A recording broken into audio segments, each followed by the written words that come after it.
श्री गुरु के चरणों में प्रणाम करती हूँ। मैया भवानी के चरणों में प्रणाम करती हूँ। देखिए जहाँ भक्ति सही पा रही हूँ। गुरु जी के तो शिव चर्चा दीवाना सबको बनाई देले बाबा। जब लास्ट में सब भजन गा लेते हैं तो गुरु जी से हम लोग दया मांगते हैं। दया कैसे मांगते हैं? अरे जात रानी शिव चर्चा में गुरु बैठल डहरिए में। जात रानी शिव चर्चा कर गुरु बैठल डहरिए में। चरण पकड़ के घोड़वा लगनी दाया देले अचरवे में। चरण पकड़ के घोड़वा लगनी दाया देले अचरवे में।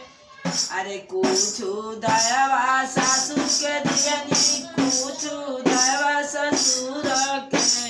कुछु दया सासू के दियनी, कुछु दया ससुर में होके। तबो ना ओराइल दया भरल रहे अचरवे में। तबो ना ओराइल दया भरल रहे अचरवे में।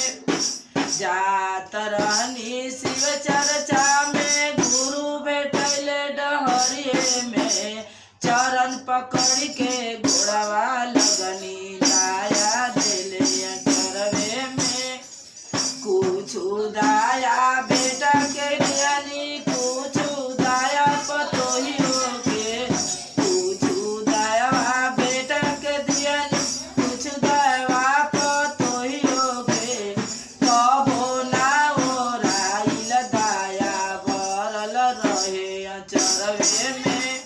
तबो ना ओराइल दया भरल रहे अचरवे में।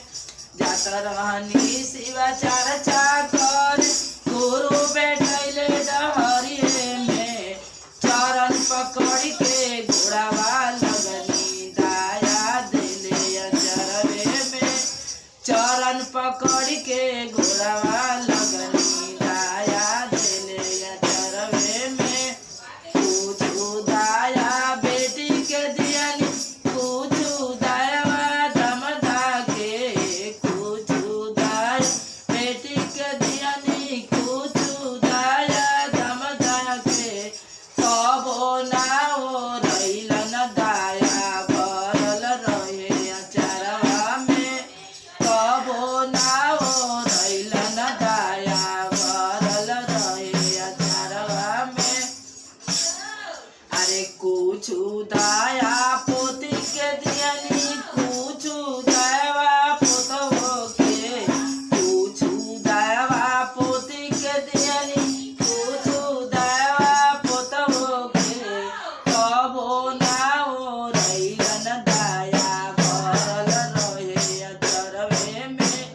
जात रहनी शिव चर्चा कर गुरु बैठल डहरिए में। जात रहनी शिव चर्चा कर शिव गुरु बैठल डहरिए में। चरण पकड़ के घोड़वा लगनी दयावा देले अचरवे में। कुछु दयावा नतिया के दियनी, कुछु दियनी नतिनिया के।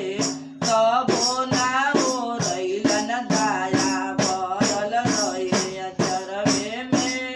तबो ना ओराइल दया भरल रहे अचरवे में।